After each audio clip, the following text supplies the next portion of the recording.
শীতের রাত কুয়াশায় ঢেকে গেছে চারপাশ, বাতাসে হিমের ছোঁয়া যেন ধারালো ছুরির মতো কেটে যাচ্ছে গায়ে। শহরের বড় বড় দালানগুলোতে হিটার জ্বলছে, কম্বলের নিচে ঘুমিয়ে আছে ধনী পরিবারগুলো।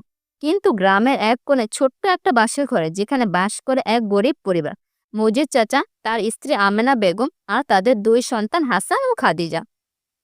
বাঁশের ফাঁক দিয়ে ঠান্ডা বাতাস ঢুকছে ঘরে। ছেঁড়া কাঁথায় নিজেকে জড়িয়ে শীত থেকে বাঁচাতে পারছে না তারা।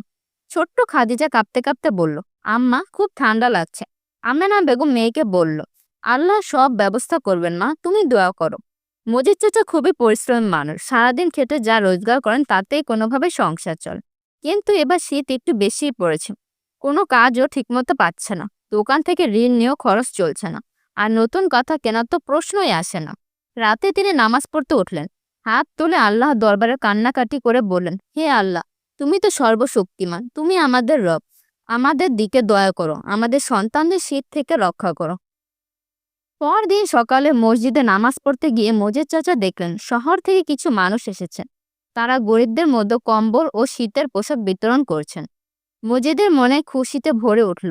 তিনি মনে মনে ভাবলেন, আল্লাহর রহমত আসবে, আমি বিশ্বাস করি। কিছুক্ষণ পর এক ব্যক্তি মজিদের কাছে এসে বললেন, চাচা, আপনাদের বাড়ি কোথায়? আমরা কিছু কম্বল নিয়ে এসেছি, আপনাদের বাড়িতেও দিতে চাই। মজিদের চোখে পানি চলে এলো। তিনি বললেন, আমাদের ঘর তো একদম পাশেই, আসেন ভাই। লোকটি মজিদের ঘরে এসে কম্বলগুলো দিয়ে গেল।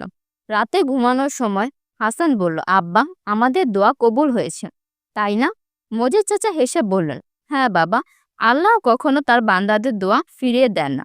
খাদিজা বলল, আব্বা, যারা আমাদের এই কম্বল দিল, আল্লাহ তাদের ভালো রাখুন।